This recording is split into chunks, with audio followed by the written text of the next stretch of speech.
say that Enchantress fits, to me, in my opinion, Aoi's playstyle. We know he's extremely aggressive when it comes to roaming. We've seen him do a lot as Stream Protector. And we also know that he can be greedy and transition into a core. I think Enchantress fits the bill. You get the early game roam, you get the Aghanims later to pack out the punch. So perhaps that is the reason why that a lot of teams are banning out against Enchantress, and we'll see what he's going to bring to the table. A little bit of a Hudanda Witch Doctor for Nuts. That is his hero, right? You could say AUI, his hero is Enchantress. Surely, when it comes to Nuts, Witch Doctor is the perfect thing. Yeah, great up against the Enchantress. We're going to have that cask bouncing around on those creeps. It's always good to have the Witch Doctor when you have these people that just want to like dive your tower at the start of the game. Yep. You get Night Stalkers or Spirit Breakers, and they usually have a partner with them, and suddenly you just bash them both under the tower, and they're in deep trouble. I also think that he's a very flexible support pick because he is, with the skill set, very equipped to deal against aggressive tri-lanes, or if you want to go aggressive yourself. Between the choice of Maledict and Voodoo Restoration, you could actually do pretty well with your laning situation.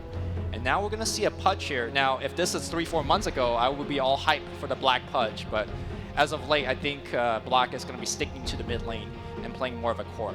That would be one major shakeup if we had yet another role change in the space of a week or so. Like the Witch Doctor in particular against the Enchantress, right? Get those creeps coming in. Sure. Honestly, it's, I don't know, I'm almost kind of feeling the Black Pudge, perhaps. You know, they've just swapped up anyway. It is Jabs who could just swap right back, perhaps, onto the mid lane too, so we'll have to see. And I'm sure Jabs is, of course, a very capable Pudge player, but either way, we are getting that kind of awkward 4 roles, these newbies who we love to see. And Pudge already been pretty successful here today. You think when they were watching OG, Yeah. with that Pudge and what all that Jarex is able to accomplish, they're like, oh, maybe we should take that. Setting up Anna so much as well, so perhaps Invoker Sunstrikes to come, or at least some sort of a mobile aggressive hero, your Ember Spirits. The best kind of Pudge game is one where it's really chaotic. You take a lot of fights in rivers and jungles where you get a lot of quick kills. And I think the Arc Warden pick in that game really facilitated that pace.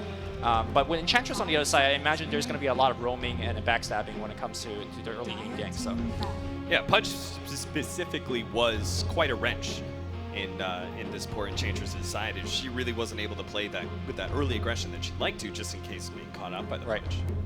And I have to say that now in the new patch where the creep equilibrium is much closer to the tower for the offlaners, you can see Enchantress making a much easier wraparound behind the tower, which is, I think, a lot of power behind Chen and Enchantress with these early kind of rotations. So I'm going to look to Aoi pick up an early Smoke of Deceit and make that exact play. And when we're talking about those early rotations, I mean, Enchantress Batrider, back when Slardar was also a pretty popular offlane hero, we see those two combinations quite a bit. She just shows up in the offlane, a lot of early controls. You know, you have to play around Napalm the entire time in the lane, but it's inevitable that occasionally you're going to get a couple stacks on you. You just don't know when the deer is going to be there. She comes out of the tree line, starts attacking you. So a Weaver, an extremely survivable hero, and something that Team Faceless have already been playing today. Although it was a little sketch. I mean, there was certainly some problems for XY in the last game before they took it to the victory.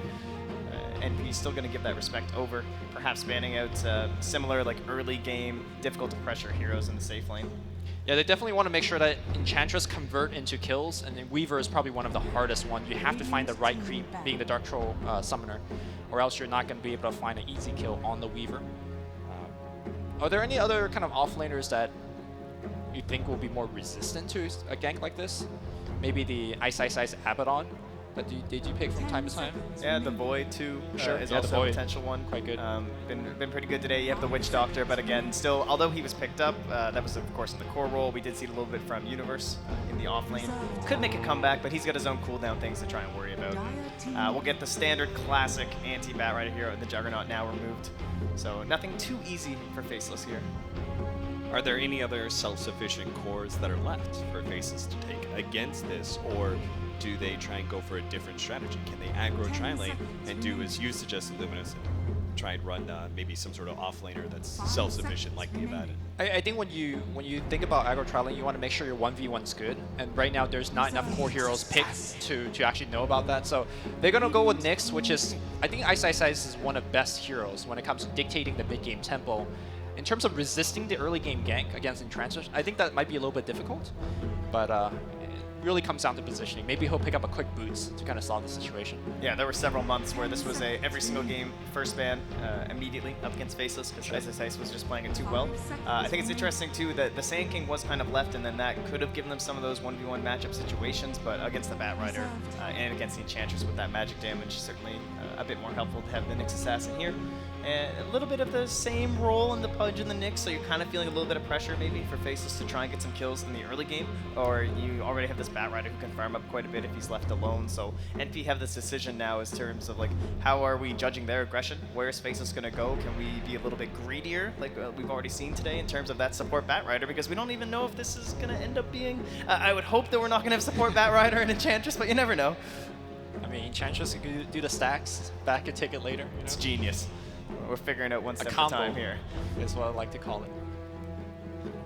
Pretty safe assumptions, I would be sure. Now, Faceless, they've also banned out one of the more survivable mid-heroes already in terms of the puck, so that's not going to be available for them up against the Enchantress, was kind of one of those classic ones. We do still have the Mirana, who just got a little bit of love last game. Didn't go too well for Anna, but she's a classic anti-Enchantress hero.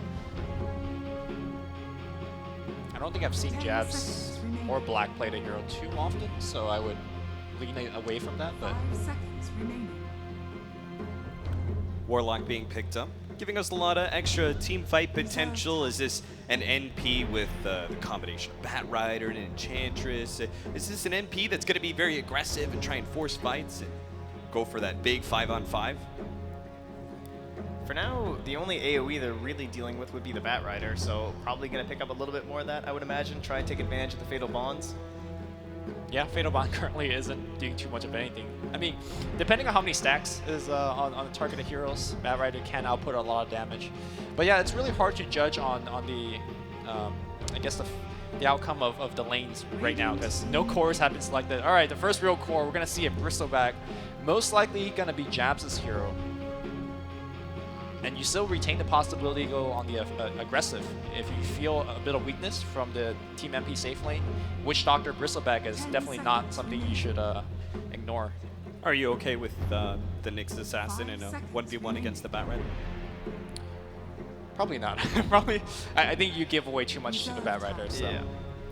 And they don't really, I mean, the Pudge maybe with the rotations there, but we're going to have the similar rotations coming in from that Enchantress too, so it'll be quite the bloodbath. I'm a little concerned for this Bristleback as well in terms of how NP are going to deal with it. What kind of heroes are left? I think of like, you want burst heroes in a sense to work with your Bat Rider and the lasso, so you can quickly get these pickoffs, but some of these heroes that are also very good against Bristleback are tending to be this like longer sustained damage, like a Razor or a Death Prophet. So they are going to go with the Luna, who is a little bit of burst through the Eclipse, but also just builds up to enough right click that it's kind of bouncing around those fights, and maybe that'll be enough of a balance here for them. More AoE damage to go with the Fatal Bonds, and certainly a classic hero here for Eternal Envy.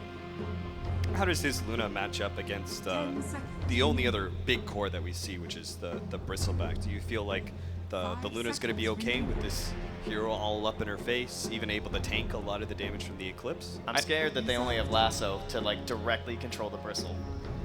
I think this is going to be enough. Generally, when they pick Luna, NP's game do go pretty late, and we saw the last couple of days that's where the Luna really takes over. And that's where Bristleback starts to fall off as well. So I feel like this is actually a good way for MP to take the game. Seems like they're trying to take it relatively late, like, 35 to 45 minutes and beyond. So we're still going to use the Luna, like we have Eclipse. Let's use a fight, but we're going to be really focusing on like stacking up Ancients and letting I mean, they have the option to do both, that. and I think that's the strength of this lineup. Like, they could end the game if Enchantress have a great laning stage and just like backstab 3 lanes, win 3 lanes, or if they could want to take it late, they can. Yeah, and maybe Faceless want to open up that option for themselves too. They already have the sustain from the Witch Doctor. Sometimes if Bristleback, much like a Timbersaw, he just gets a couple kills, he gets one item to be tanky, and suddenly he seems so impossible to deal with. You just start like running down these lanes.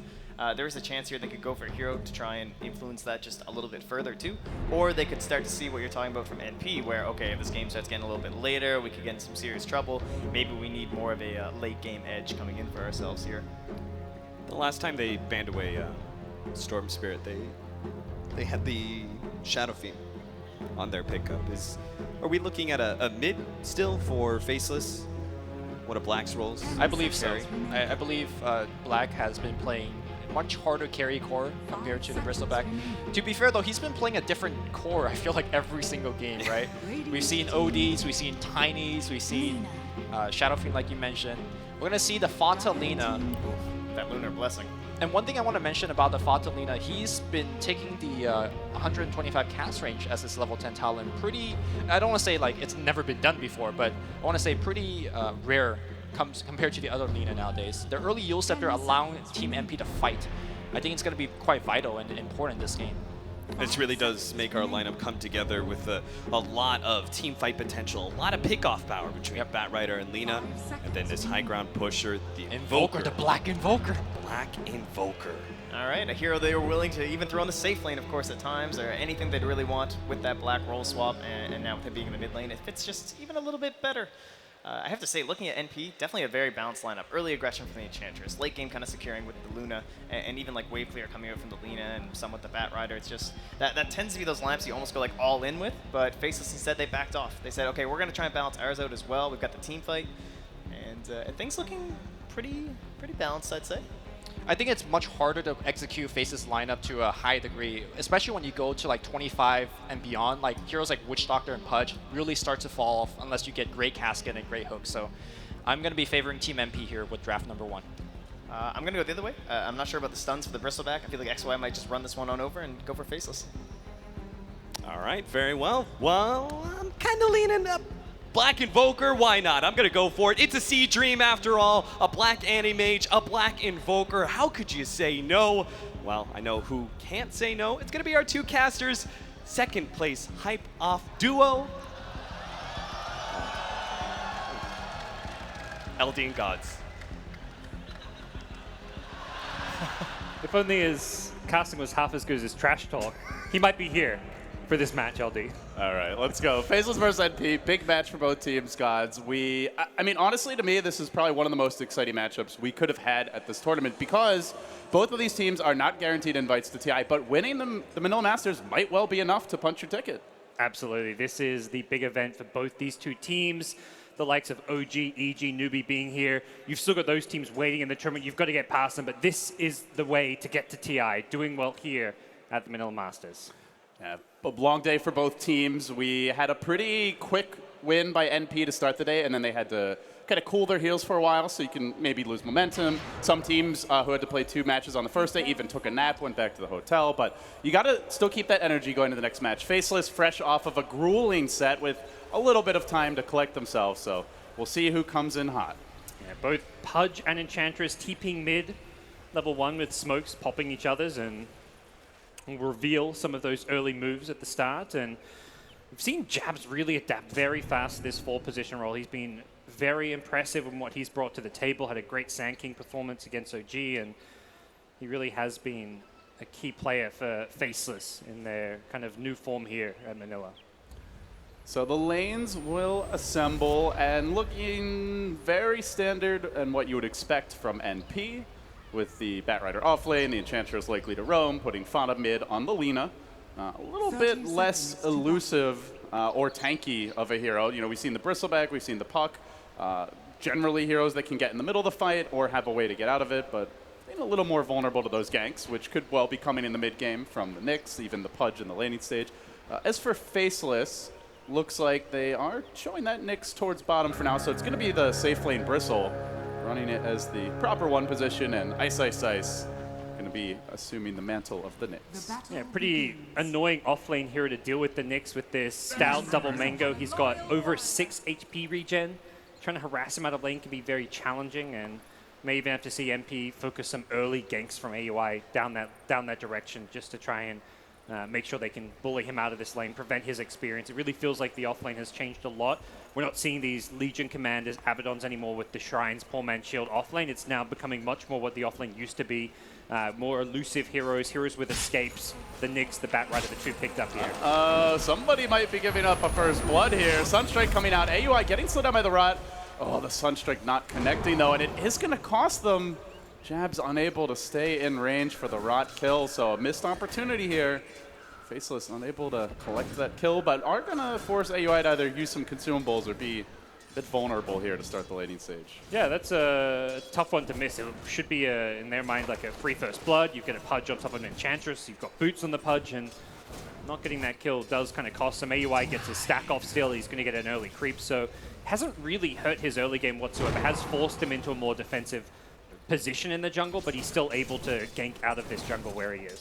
And as a Lina, you're generally, as an Enchantress, you're generally not having to tank the creeps that much, so it doesn't hurt you as much as what it might for some other junglers. Yep. We'll see where he wants to go first. If you're AUI in this position, Gods, what's your ideal scenario? Is there a certain lane you want to gank? Do you just want to farm? What's the game plan early on for the Enchantress here? Yeah, there's the two lanes, both mid and bottom, are very exposed. Invoker doesn't have good escape. No, Nyx has slightly better, but the beauty of ganking the bottom lane is you've got two heroes there, so it's like a full three-man gank. Lunar Blessing gives you a lot of good damage output, so we'll likely see him make some early moves. Doesn't have a smoke, though, so he's just going to grab two creeps and head up top. This is more like the let's apply pressure to the enemy carry, let's get aggressive. He doesn't care about making any kind of sneaky moves. He doesn't care about this rotation translating to kills. He just wants to contest the farm of the opposing team. Highlight die showing off the power of Warlock in the laning stage here. He's able to trade with that Nyx Assassin. SSI struggling to find his last hits, but so too is the opposing Batrider. So neither offlane are really getting a whole lot of CS here. The mid lane is a bit of a victory early for the Lina, but still overall, Gods feels like a fairly even back and forth beginning to the laning stage. Nobody gaining a clear upper hand. And some parts that can move around, whether it's a Pudge roaming for hooks, an Enchantress going for the ganks. Sunstrike can be the +1 in any of these engagements, should they develop. And Yep. Jabs is going to make that first move for the side of Faceless into enemy territory now. Yeah, this comes at a time where Nyx doesn't have all that much mana to use directly, but has the two mangoes if he wants to break into that. Does mean he'll lose some of that HP regen, so I imagine more likely than not he's just hoping that Jabs can apply some additional Meanwhile, pressure. AUI is setting up on the mid lane. Top Looks like lane, he wants to though. go for the flank, and simultaneously, first blood attempted by MSS, but just short of getting the kill. Oh. Nice scouting there with the Forge Spirit, though, is going to identify this gank. So AUI will be denied, and Faceless almost got the first blood earlier in the Enchantress, but will in the end still collect their bounty. That was So AUI heading towards stop and set, it looks like. a close one. Hook attempt. From bottom, he's got the Arcane Rune, so these hooks not really costing all too much mana. May as well throw them around a bit willy-nilly. And Faceless going to be feeling decent about how things are started. Like you mentioned, it kind of does feel like both teams getting farm on their cores, no one being pressured too heavily. Both offlaners getting some levels as well as some farms, so no one pulling ahead just yet. No true success from any of the full position rotations. Both Pudge and Enchantress haven't really hit their stride quite yet.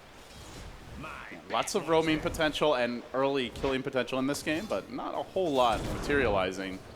We'll see the hook combination. Wow. Great setup there by Ice Ice Ice. That's the kind of combo you're looking for if you're Faceless, and they will secure the kill. Great Sunstrike placement there by Black. Though his mid tower is being pressured, and it feels like he's starting to get bullied now. With the threat of the Enchantress ganks, he's not able to see us in the lane. Vada's getting free chip damage in, but Jabs looks to change this equation. What a rune to get. He If can rotates hook him in. the tower. Hook could be big here, though. AOI's in the neighborhood. Nuts is going to lend the assist. Starts it off with the cast. Jab's not choosing to deploy that hook just yet. They're trying to bait him towards the pit, and now they spring the trap. The Maledict's there. The hook comes through, but they need a little bit of follow-up. Vada's not going to die too quickly. Eventually will go down, but Nuts might fall to Roshan. Jabs might also fall to the Satyr as he retreats out. He's going to be in danger. Black going for the body blocks. Well played. Well played, sir. And it looks like Jabs most likely indeed will escape.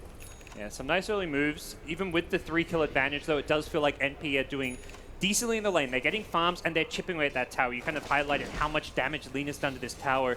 This is something which I feel Fata really excels at and in this mid lane, is constantly applying pressure, focusing on objectives. And he's doing it here, even before he makes any rotations, just looking to take this tier 1 as early as possible.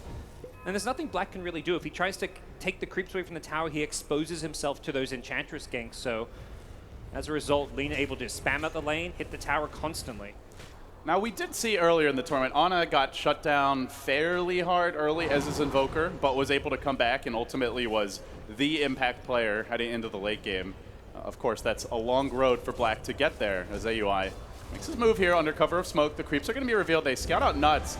Witch Doctor just so good against Enchantress with the cast. Normally should be fine in this situation, but it all comes down to the micro skills, and already heavy damage from that blast. It looks like Nuts will make it out, but not really able to stop this kind of aggression as Fada just pummels it down. Just that casual point in the Fiery Soul early, all he needs. Yeah, AUI and the Enchantress stole the first Siege Creep. The new Siege Creeps do a lot more damage there. I'll take it. Bottom lane, hook from Jabs. Oh, if only Ice had hit that stun, it would have been an easy kill. The Sunstrike comes through, but NB just barely. They make him go splat, and simultaneously top XY survives the onslaught. He's almost dead right now to the Enchantress. AUI coming in for the save. It's really been the story of the tournament for NP. Pretty much every game they either win the lanes or at least have a chance in the lanes. It's all AUI coming up flush in this laning stage and doing so here again. Whether it's the tree, the Enchantress, all the creatures of the forest appear to work for NP. The Siege Creeps are very impactful early on. AUI has stolen 2 of them now. He can refresh the one that's going to be expiring soon if he wants to, and this is a very strong pushing power coming out from him as a result. And you talk about pushing power, look at Faceless. This is a pretty weak D-pushing lineup, truth be told, and at least until Invoker gets very farmed. It's a nice kill to find that. They need these kinds of kills. MSS gonna go down, slowly roasted by the nasal goo and the rot. But NP, they're taking objectives. They're looking for a tier 1 top. And how do you stop this, Gods? It just doesn't really seem like something their lineup can do at this point. Even Envy's going to join it. Shades of LGD International with the early Luna rotation. At level 4, Luna coming top with the double siege. He's like, look, I'll come up here. I don't feel safe at bottom.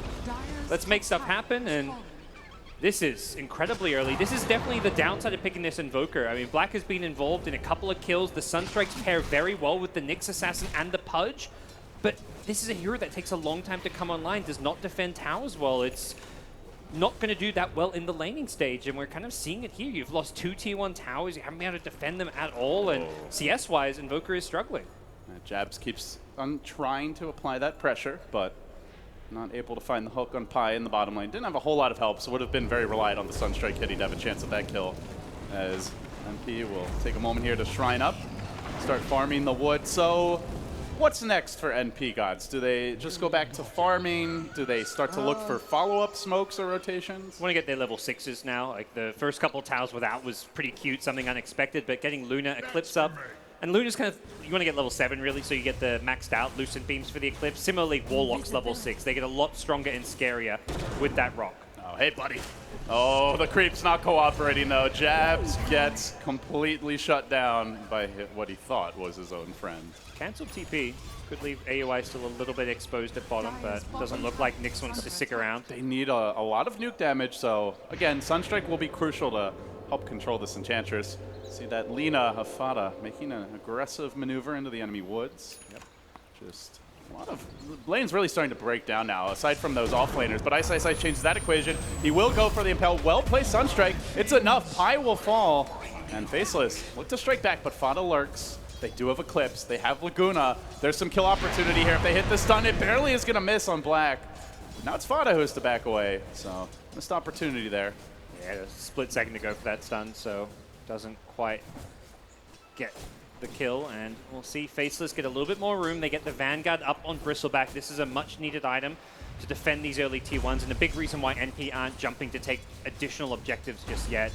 I think they realize like damage has been done. They've taken the early tier 1s. Time to pull back the lanes, get some more farm. Batrider's only just hit level 6. He's 700 gold, nowhere near his Blink Dagger, so it does feel like there's going to be an element of slowing down the pace, perhaps playing around like that level 10 tomb to get Warlock his level 6 before you look for a big team fight.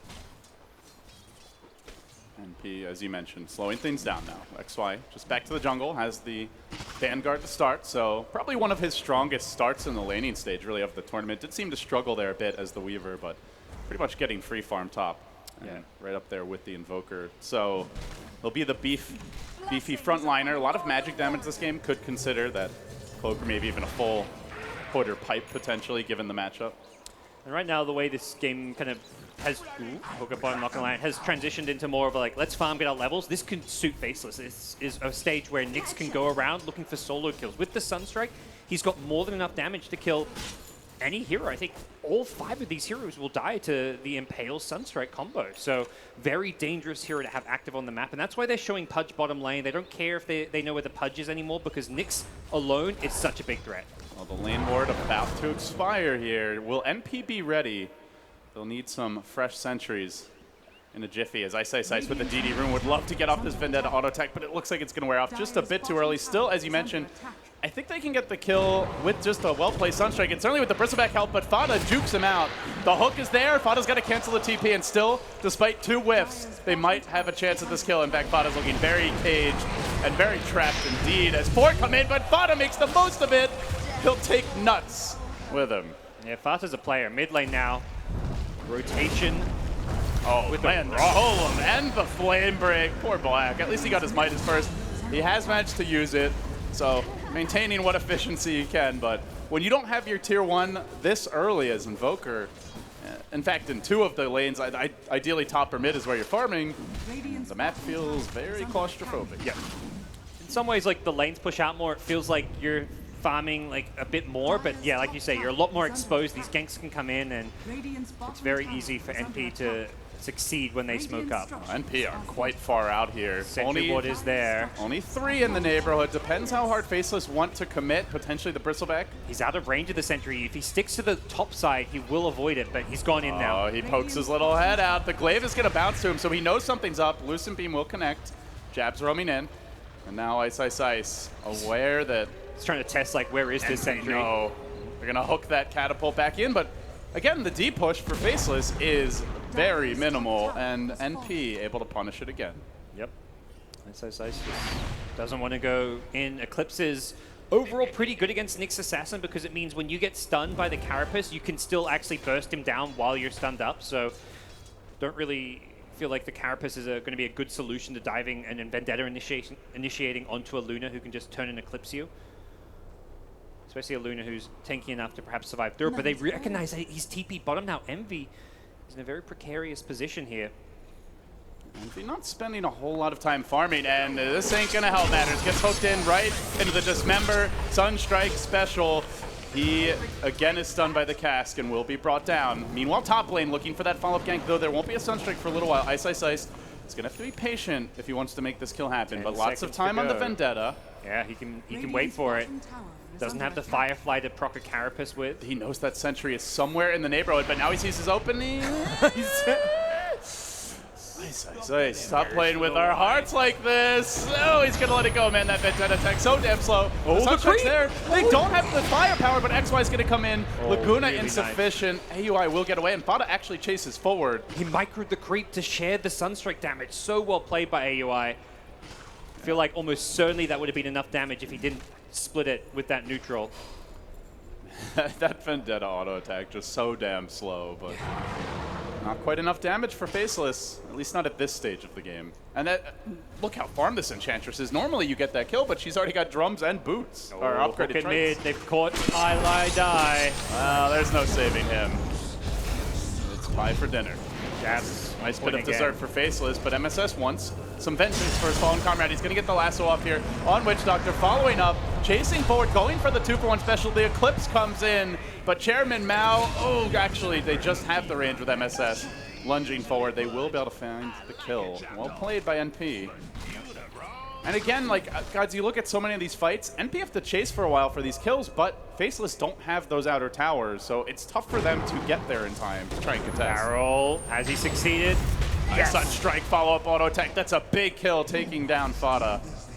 This is been a go-to build for Fata. We'll see if Ice can get out. Nuts is coming in as well. A well-placed cast might be able to change the equation here. Bounces it through, and now the Death Ward flies. It bounces back. It keeps on bouncing back. Jackie drags the cask in, and with it, down goes MSS. A flurry of pings from Fada, who I imagine was not too pleased with Envy's pathing there. Yeah. Costly maneuver.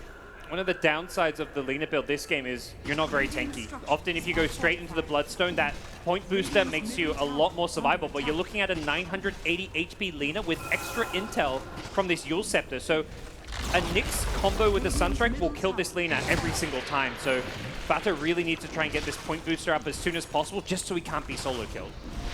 AUI even adding an urn to his inventory. What a gigantic Enchantress.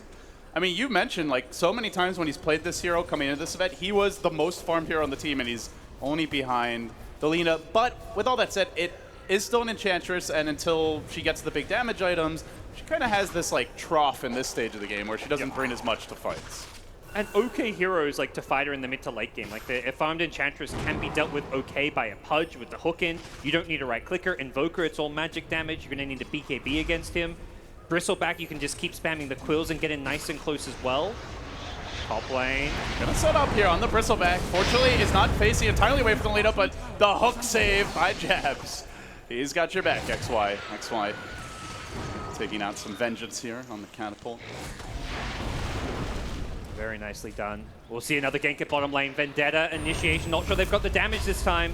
And be able to survive the onslaught, but still being forced back.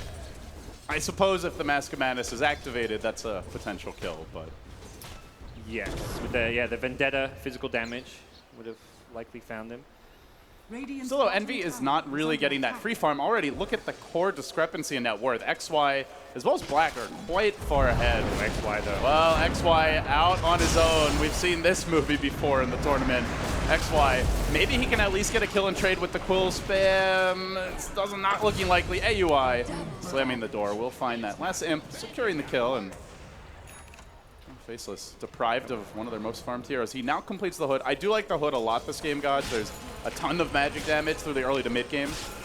Of course, not the best late game pickup for a Bristleback. Also, a great Blade Mail game if he wants to get that early. Damage that can't be prevented from the Firefly, from the Lunar Eclipse, some of the Lena spells potentially. If they're going flying around, you got guaranteed Blade Mail damage.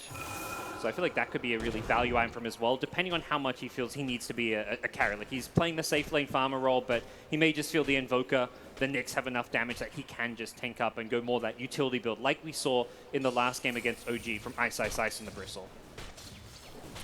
I haven't talked too much about Ice Ice Ice lately, but while ganking, he's also managed to pick up a Midas, now going back for the Blink Dagger, so keeping his own farm up and ensuring he will stay relevant later into the game. Yep. What is the longer-term game plan for Faceless now, gods? Are they content to just sit back? Yeah, Are they looking for a certain timing here? They just want to keep finding pickoffs. They don't want to play the 5v5 game. You're looking at a heavy teamfight draft from NP with Warlock, Luna. You want to play the format. You want to try and split things up as much as possible and really spread NP out so you can find picks using the Nyx, using the Pudge. And the Invoker's a hero that ideally it really excels like when he's high level, lots of farm. You really want 3-4 big items, level 20 plus. You're not looking to fight with this Invoker for some time. Well, NP want to force their hand and kind of punish that spreading of the map as they head straight to the Roche pit. I mean, this is a play for NP. You know your opponents aren't going to fight you in a team fight. You try and force one at Roche or punish the fact that they're not team fighting and Faceless. They'll take the fight. They want to take this one. Can Jabs find that initiating hook? Centaur's there, scouting things out. They're going to send XY in first. You get the Lena. Prepping. He is there. He reels him in. Big catch by Jabs. See you later, Fada. And now Faceless going to lunge forward. They'll kill off the Centaur. No buyback. They might just be able to steal this Roche.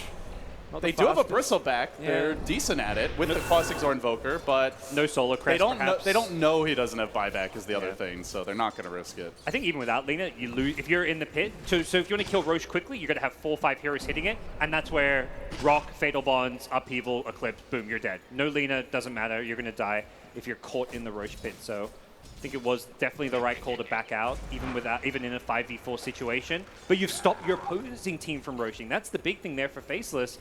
Love what Jabs does. He doesn't go for the hook to save the Bristle. He knows his Bristle is tanky, and it's the Lena doing the damage. Go for the offensive hook and deny NP from taking a team fight. You get that hook deep into your side of the map, Warlock can't really respond because the entire NP team is too far away. They don't have initiation. They don't have the blink on the Bat Rider yet. And they don't really have a save. There's no, Dazzle this game or an Oracle, someone who can potentially help deal with the hook. If someone gets caught, there's no Venge Swap. They're on an island and likely dead, as none of these heroes are tanky by nature. They don't have the Bristleback style hero who can frontline for them. So aggressive smoke maneuver from NP. This is where you really want to get some wards down. Warlock, he's got 1 to use. But it was Faceless already at the bottom lane, avoiding this one for now. They'd love a kill on Black's Invoker, but there's been too many heroes missing for too long. He probably doesn't know exactly where they are. He probably thinks they're in the main jungle, but this smoke, even though it went an unusual, unorthodox direction, will still not catch Faceless off guard. Envy gonna sound the retreat, TPing out to top. Faceless playing it very defensively right now, and down to just a handful of outer towers towards the southern side of the map. The thing Faceless do really well is they show two of their cores. The Invoker Bristle, like, oh, we're just sitting mid farming, but you're always going to see like Nyx just vendettaing around, kind of off on his own, looking to make some plays, and that's something which NP always have to be wary of whenever they're farming alone. Pipe now complete, so the team fight of Faceless starts to amp up here as you look at NP. Until Luna gets some items, they are very much magic damage heavy, and NB, first man, caught out. Sunstrike's there, good teamwork attempted, but Jabs is going to cut him off at the feet with the hook from behind. They have the detection to bring Black down. They're laying in with the imps. He's still got quite a bit of HP, and AUI may be in a bit too deep here. The hook somehow missing that Bat Rider.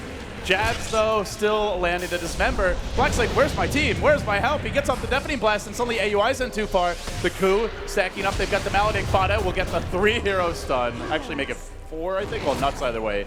Busy dealing with the Roach. Yeah, they still trace, though. They're not done yet. They reel him back in, and now AUI looks completely finished. Venison on the menu as the Enchantress will fall. Black played that fight incredibly well, getting all his offensive spells off at the start, and then on the retreat, used the Ghost Walk, realized he was under detection, had to get out, got the Tornado out, made the one tiniest small mistake of going to the EMP instead of the Deafening Blast, but he still managed to get to the Deafening Blast in time to save his life and get Faceless further ahead. 16-6, a 5,000 gold lead, and the big thing here is they keep preventing the Roche. MP really want to be able to force this 5-man push by getting an Aegis. If they can get Aegis on Luna to front line and hit these buildings, it's very hard for Faceless to defend that. And every time they kind of posture around that Roche pit, Faceless is there to find these picks. The Nyx initiations, the hooks from Jabs have been very problematic, and MP just haven't found success in their rotations. The big reason why they haven't is because they still need this blink on MSS's Bat Rider. He hasn't got it, so when you're smoking up, your catch right now is the Lina Yule Scepter, which just doesn't have quite the same range of initiation as a Bat Rider does. And she doesn't have a get out of jail free card. If she walks in too far and she gets caught, she's dead. Nyx has the Carapace. Yep. He's a little bit more durable. Of course, the Pudge is a meat shield. So too is the Bristleback. Exactly what we saw at the Roche pit. When Lina initiated with the Yules, they got hooked right away. MSS running in, but the Carapace stun is there to hold him in position. Now the follow-up Sunstrike. Impale comes through, but they need a little bit more firepower. And XY looks to deliver it, charging forward. Oh, that Pudge is going to tank Laguna, will go down. Do they get the trade, though, killing off the Bat Rider? He's quite far on his own, but Envy comes in with an excellent flank. The Moon Rider strikes and will take down the Witch Doctor as well, so a nice job by him. And that is the kind of cleaner initiation they are looking for, something NP really need because they have to get that clean jump. If they get caught out, they're likely dying. Yep. Pudge was... as they are a lot squishy. Yeah, Pudge was kind of too far forward there, but NP did a really good job of punishing it, getting in, and this gives MSS his Blink Dagger. So they can look to force another Roche fight. They've got really good vision around the pit with the ward on the cliff. So it could be a location they want to fight. They did lose their Observer Ward to the north of the Roche pit, so may find themselves a little bit exposed. You really have to have amazing vision to Roche against a Pudge. You need to know where he is to not get hooked out and picked off. Nice, going for it again. The Sunstrike's going to be there. I don't know if they have the damage for this, so turns out to be simple harassment. Now Jab's going with the hook. He's going to find Pi, but there is still a shrine here. Pi might get a save. No, MSS TPing in, and it says, yeah, sorry, buddy. It's die for you this time. This Pudge pick has been incredibly effective. 12 of the kills have had Jabs' involvement, and that's the hero that's going to make it really hard for this Luna to ever really push high ground. I mean, talk about NP in some of their drafts. They've really excelled when they've had these like long-range sieges, like the Luna, the Lina, just hitting buildings, 5-manning with an Aegis. But Pudge is kind of like the right kind of counter pick to have against that playstyle, and you can't just stick cores onto buildings when there's a threat of a Pudge meat hook. A back and forth game here. It's still a decent gold lead for Faceless, up 5k despite the tower deficit. Fata's got a Shadow Blade, goes away from the Bloodstone build. This is the first time this tournament we've seen him not go straight into the Bloodstone after the Yules, and wants to play the pickoff game himself. I think he realizes Faceless are not going to play this 5v5 game. That's where the Bloodstone is good. In a game where they're playing split, you've got to try and catch them as well. So he's trying to find pickoffs. Similar to the Bat Rider, it means they can both kind of function a bit more independently. And certainly this game, Silver Edge is fantastic against the Bristleback if he wants to upgrade it. But bottom lane, again, it's Pylite Die, and Ice there to set it up, catches him out. Cool guys don't look back at Explosion, so he'll blink away before the Sunstrike even connects. Ice is just a constant threat. Even when he's doing this and they slightly miss the kill, it just delays NP. They're the ones who feel like they have more of a timing window where they're trying to take Roche, take towers and objectives, but constantly forcing heroes to heal. A Tornado EMP onto Envy at bottom means he's now low mana. They can't actually play an objective game like they normally do. Definitely feels like Faceless are more comfortable moving around the map. It's not the most overwhelming lead, and the map control advantage technically should be in NP's favor given the tower score, but in practice it's really not. It feels like Faceless, because they have that ganking threat and that global potential, are actually the scarier team. Is it like a point where NP has to consider a gem pickup, gods? Can they 5-man with something like that? Another pick. Highlight died, just starting to chain feed Ice. Tough game for the Warlock. Yeah, I was just thinking that there's really two options. Oh, another kill. Oh, and a big one too. Fada on a little trip through mid, but the dust was there, and the punish comes out. I think they may have seen him go invis with the Shadow Blade up near the Radiant creep camp. As you can see, there's a dire ward somewhat in the neighborhood. I mean, there's really two things to deal with this Nyx. One, buy a gem, put it on your Batrider, but he's not going to BKB, so he puts himself in a dangerous position. Or two, invest a ton in sentries. You need to put sentries on the map next to your observer ward so you see the Nyx invading your jungle. You don't have to physically have a hero there with sentries. You just need to know where the Nyx is, bait him into a gank, and then turn it around on him. But Warlock's just constantly dying. He hasn't even been able to afford many sentries. This is where if you can buy like 3-4 sentries, set up a few trap locations on the map at like common access points, you can find the Nyx, but Faceless have just found one too many pickoffs and now find themselves, as a result, in the Roche pit themselves, but a little bit wary of NP's team fight. You know, why group up as 5 against a Warlock if you don't have to? But they're itemizing to take those team fights. You see a Crimson Guard now grabbed by the Bristleback, so XY super team-oriented here with the pipe. The Crimson Guard complete, and Faceless are going to make a bold 5-man maneuver forward. It's Ice once again. He starts it off. The party begins. Could be in a bad way, too, as MSS is isolated. That means no lasso initiation, though they do get off a decent rock. They'll bring down jabs with it, but the Pudge, not really the most important hero in these larger scale engagements. So Black re-engages now, finds the Tornado, EMP as well. A fairly ineffective Eclipse from Eternal Envy. Does net them the nuts kill, but that's about it.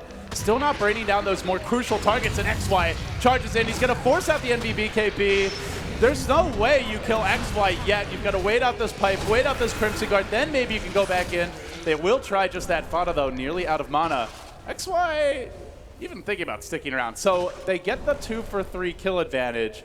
They do commit a BKB charge, some big ultimates, gods, with the Eclipse and the Warlock ult. Was that even a win for NP? I'd say it was. It wasn't like a massive game for them, but it was still a kill on this very pesky farm Nyx Assassin. It was like 1,000 gold swing for them. So it's still fine. I mean, they haven't been using these ultimates. That's the thing. I haven't seen a Chaotic Offering or an Eclipse in 10, 15 minutes. So the fact they found a 5v5 where they got to use their ultis, they came out slightly on top, that's what NP need. It gives them something to work with and something that they can kind of look back to for the next time they have those ultis up. I mean, if you're Faceless, don't you just go Roche right now? Like, you know those ults are on cooldown. The BKB was blown. Yep. Seems like a really big opportunity for them. Jabs. He misses the... But I did see XY just walk in the pit, so it looks like he was calling to go take Roche now. Yeah, you either go Roche or you go fight while they're down. You've got 80 seconds on Warlock, 60 on Luna. Definitely a good time to take a fight. Problem is, top lane, bottom lane, lane equilibrium not in the best place, but they say stuff it. Pudge will solo push out top and then make his way towards the pit. Let's force this road. Will NP come out to play? Not sure they can without these ultis. It's like they're more interested in split pushing. Fada is attempting that, but Ice is already in pursuit, setting up on the bottom lane. I don't know if the Sunstrike alone is enough, but he's going to try. Goes for the Carapace initiation here with the stun. Oh, baby, is it ever. Another kill. Black just being freely fed by Ice this game. Easiest Invoker game of his life. Yeah, it's one of those games where Invoker's going to end with some like crazy KDA and net worth, but realistically he's just sat farming, playing passively and throwing Sunstrikes. I mean, he's playing a great game. This is the dream Invoker game. This is exactly what you want your team to be doing when you're playing Invoker. Very little pressure on Black outside of the first 5 minutes of the game, and now with an Aegis in hand, they can play aggressive themselves. Invoker, the recipient of that one. They feel XY, I mean, they look at the last one and they're like, XY didn't die. They focus Black.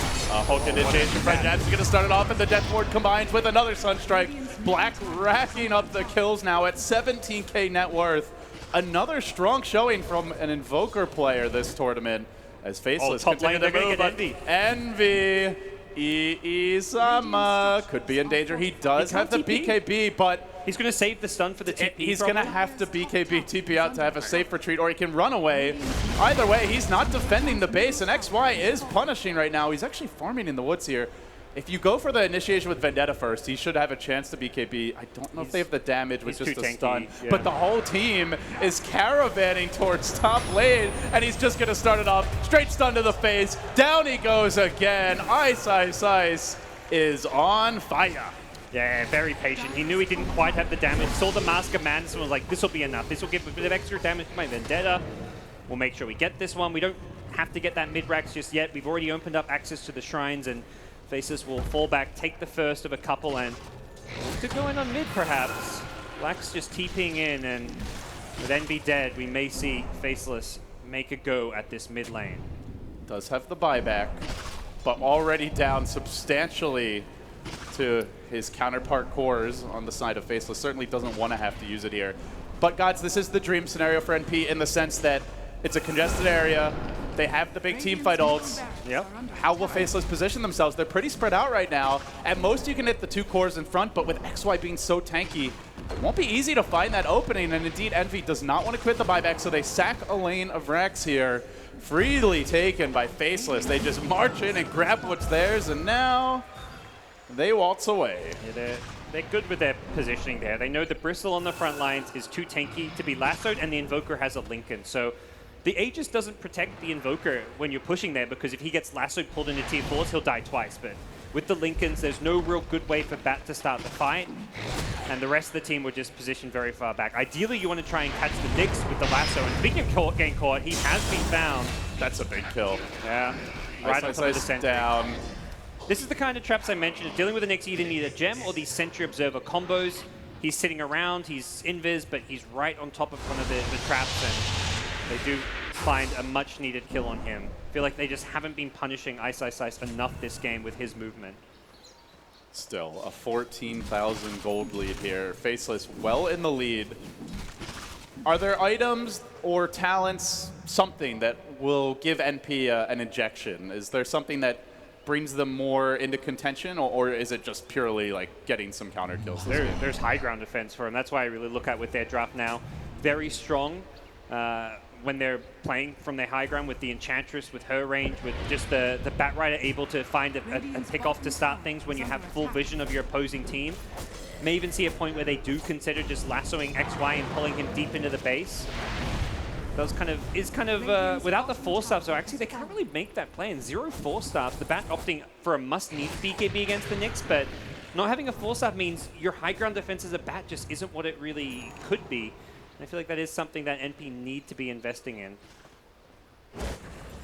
At the same time, Carapace is just such a good way to shut down a bad initiation, so Yeah. understandably a tough choice for MSS. I imagine wants both if he has the time this game. And Warlock, 2-porter farmer 4-staff, has been buying sentries all game, has a gem queued up. The Batrider's BKB coming soon means MSS is going to be a good candidate to hold on to that gem.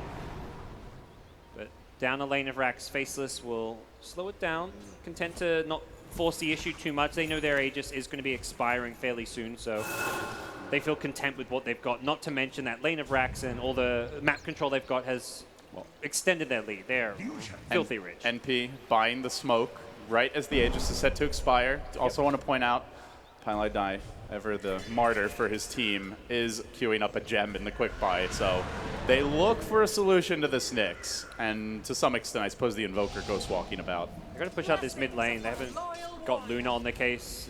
They've got Enchantress slowly pushing out. But unless you push this mid lane like at least to the river, ideally past the river, any smoke is going to be very obvious to Faceless. So they need to figure out the creep equilibrium right now. But you've got Nyx always hunting for kills. You've got Invoker always spamming out the lanes with his Blink Boots of Travel. You can't catch him because of the Lincoln. So pushing out lanes is incredibly difficult. Yeah, with no 4-staff, no way to break that Lincoln Sphere at this stage. So Black should feel still quite free to roam, and it certainly helps that the team is giving him a lot of intel around the map. Ice always ganking under Vendetta. A couple of their other heroes usually clumping up a bit more. He's ready to go bottom potentially, but the blink out from bat. Radiant's top tower is under attack. The siege begins rather rapidly as XY has put together an assault cuirass. I think his best game of the tournament, Gods, as far as keeping farm up, balancing fighting and farming, and just not dying a lot. We saw, granted, Bristleback is very tanky compared to Weaver, but a lot more deaths in that Weaver game against OG. But this time he's having a ball. Everyone on Faceless has just fulfilled their role, done what they need to do, and has been really a perfect team play as well as individual play where it's needed. And Faceless are going to starve out NP now. They set up camp outside top lane as well as leaving Ice bottom. He'll keep hunting for kills. The solution really does come from getting a gem or at least getting some wards to try and scout out where this Nyx is on the map. And it's not just the Nyx. I mean, look at those deep wards that Faceless have gotten down. They really have map control between towers, wards, and invis ganking potential in spades. And Nyx being missing means you don't want to fight into the top lane because you don't know if he's there. If you know 100% he's not there, you might consider initiating on top, but also means you can't really defend bottom because you've just not got the vision up, and you can't get the vision up because you're stuck in your base. No hero able to really move out other than maybe the Lina, but even that is very dangerous as Faceless even have bought a gem of their own now. Something Ice will carry out. I like this decision. Makes him a lot safer when he goes for these ballsy plays around the map. And with a Lincoln Sphere, good luck trying to catch him with a lasso or a Yule's initiation. Ice prowling in the front lines. Faceless following their fearless leader as he moves towards the western side of the map, creeping in under cover of Vendetta. But there are sentries waiting here, and he sees them. He also sees that Observer Ward. He'll let XY join him. He does not want to be out of position. Putting the Bristle now in front. The Invoker close beside him. The Dire squad of Faceless begin to press forward. They're going to fish here with the Sunstrike. Get a little bit of extra vision up the hill. Yep, and they know they always have the creep equilibrium going their way with that mid lane pushed in. Faceless can play a very patient game because they've got Pudge. They just got to wait for a hook. They'll keep throwing them, see if they land. Like you say, throw a Sunstrike for vision, see if that finds a hero to hook in, and they don't have to force this high ground. They know they can wait for the next Roshan, keep the lanes pushed out, send some of these cores to go in these gank missions. You've got Black hunting in the bottom side of the map right now as he looks for MSS on the Bat Rider. Doesn't have the BKB, and Black is going to find him too with the cold snap there. Big opportunity for a pickoff. Pummeling MSS with heavy physical damage.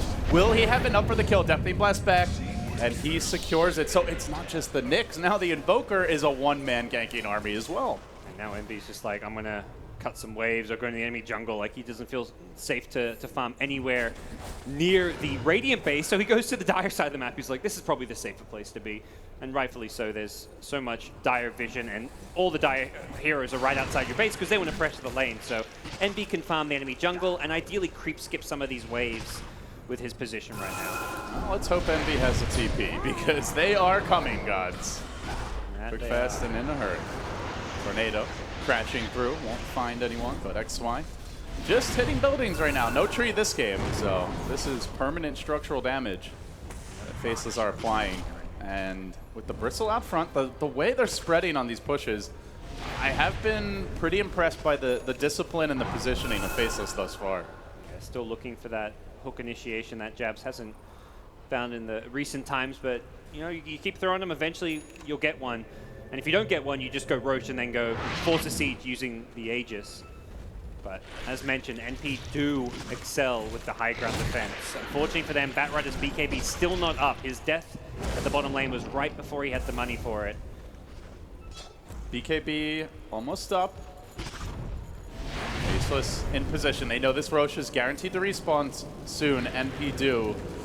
And I suppose we wonder if they consider contesting at the pit. Like, do you think with the map control being what it is, the state of the game, can they risk leaving the base to try and take that Roche fight? Yeah, my opinion is they can't, just because of the vision factor. They don't actually know they're in Roshan is the big problem. Enchantress can enchant a creep and send it, but very likely gets easily picked off. And the way you can set up around the Roche pit is you put your Invoker, your Bristle on the Roche pit, and Nyx will just stand on top of the Radiant high ground around their Ancients, pop any smoke, and then immediately initiate on them or just blink out of there. He's got a Linken's.